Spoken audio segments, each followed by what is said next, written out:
Pembacaan Alkitab tanggal 16 April tahun 2023, hari ke-106.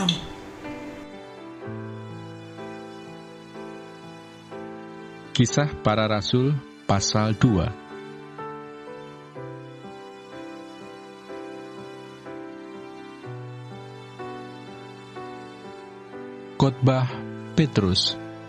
Maka bangkitlah Petrus berdiri dengan ke-11 rasul itu, dan dengan suara nyaring ia berkata kepada mereka, "Hai kamu orang Yahudi dan kamu semua yang tinggal di Yerusalem, ketahuilah dan camkanlah perkataanku ini. Hai orang-orang Israel, dengarlah perkataan ini.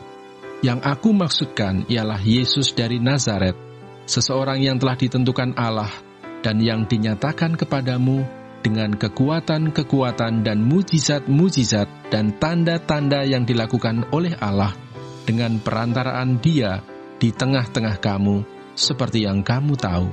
Dia yang diserahkan Allah menurut maksud dan rencananya telah kamu salibkan dan kamu bunuh oleh tangan bangsa-bangsa durhaka. Tetapi Allah membangkitkan Dia dengan melepaskan Dia dari sengsara maut, karena tidak mungkin Ia tetap berada dalam kuasa maut itu. Sebab Daud berkata tentang Dia, "Aku senantiasa memandang kepada Tuhan, karena Ia berdiri di sebelah kananku, aku tidak goyah. Sebab itu hatiku bersukacita dan jiwaku bersorak-sorak, bahkan tubuhku akan diam dengan tenteram, sebab Engkau tidak menyerahkan aku kepada dunia orang mati, dan tidak membiarkan orang kudus-Mu melihat kebinasaan. Engkau memberitahukan kepadaku jalan kehidupan. Engkau akan melimpahi aku dengan sukacita di hadapan-Mu." Saudara-saudara, aku boleh berkata-kata dengan terus terang kepadamu tentang Daud, bapa bangsa kita. Ia telah mati dan dikubur, dan kuburannya masih ada pada kita sampai hari ini. Tetapi ia adalah seorang nabi, dan ia tahu bahwa Allah telah berjanji kepadanya dengan mengangkat sumpah bahwa ia akan mendudukkan seorang dari keturunan Daud sendiri di atas tahtanya. Karena itu ia telah melihat ke depan dan telah berbicara tentang kebangkitan Mesias ketika ia mengatakan bahwa Dia tidak ditinggalkan di dalam dunia orang mati dan bahwa dagingnya tidak mengalami kebinasaan. Yesus inilah yang dibangkitkan Allah, dan tentang hal itu kami semua adalah saksi. Mazmur 16.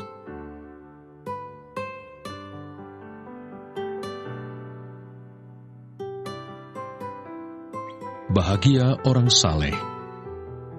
Miktam dari Daud. Jagalah aku ya Allah, sebab padamu aku berlindung.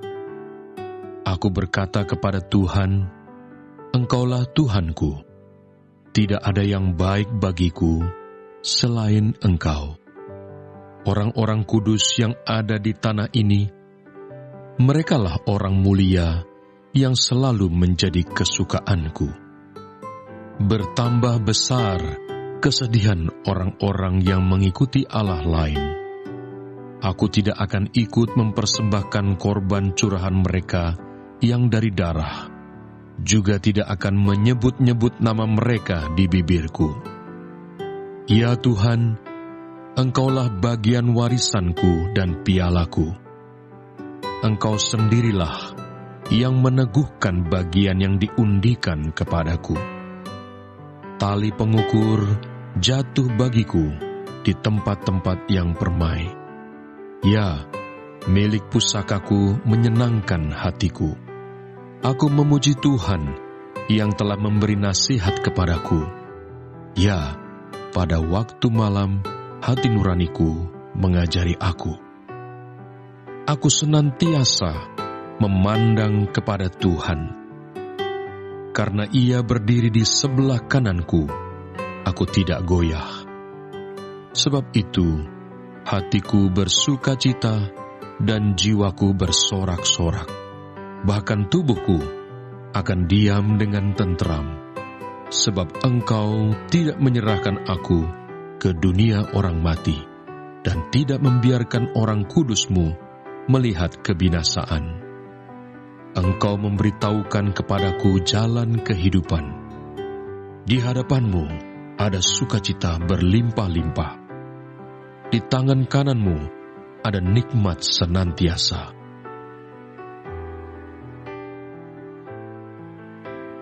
Surat Petrus yang pertama.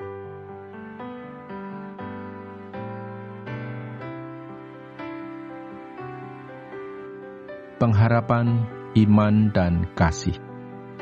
Terpujilah Allah dan Bapa Tuhan kita Yesus Kristus, yang karena rahmat-Nya yang besar telah melahirkan kita kembali oleh kebangkitan Yesus Kristus dari antara orang mati kepada suatu hidup yang penuh pengharapan, untuk menerima suatu bagian yang tidak dapat binasa, yang tidak dapat cemar, dan yang tidak dapat layu, yang tersimpan di sorga bagi kamu, yaitu kamu yang dipelihara dalam kekuatan Allah karena imanmu, sementara kamu menantikan keselamatan yang telah tersedia untuk dinyatakan pada zaman akhir. Bergembiralah akan hal itu, sekalipun sekarang ini kamu seketika harus berduka cita oleh berbagai-bagai pencobaan. Maksud semuanya itu ialah untuk membuktikan kemurnian imanmu yang jauh lebih tinggi nilainya daripada emas yang fana, yang diuji kemurniannya dengan api, sehingga kamu memperoleh puji-pujian dan kemuliaan dan kehormatan pada hari Yesus Kristus menyatakan dirinya. Sekalipun kamu belum pernah melihat Dia, namun kamu mengasihinya. Kamu percaya kepada Dia, sekalipun kamu sekarang tidak melihatnya. Kamu bergembira karena sukacita yang mulia dan yang tidak terkatakan, karena kamu telah mencapai tujuan imanmu, yaitu keselamatan jiwamu. Yohanes pasal 20.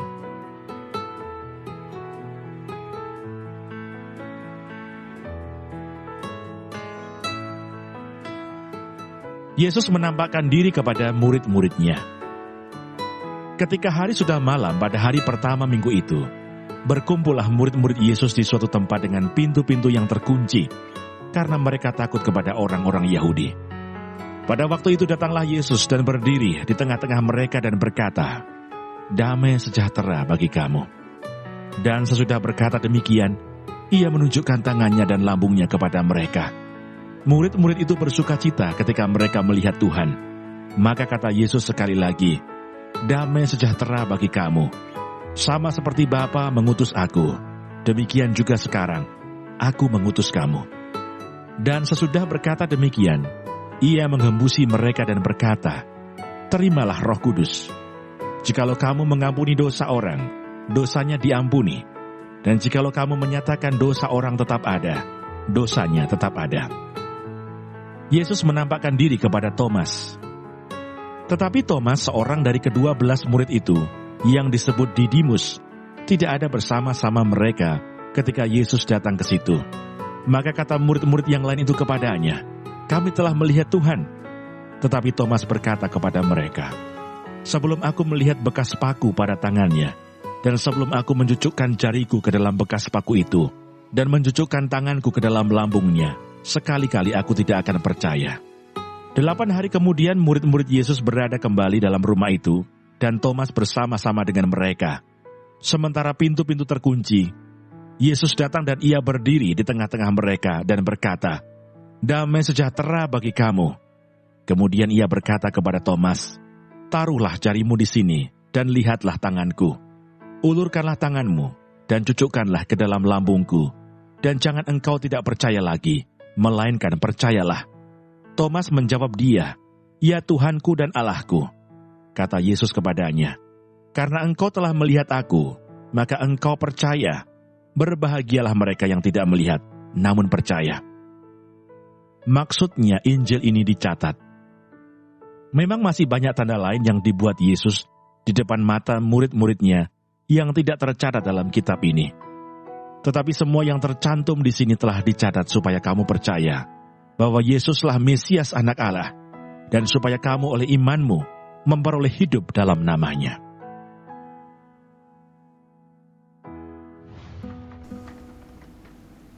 Terima kasih. Tuhan Yesus memberkati. Amin.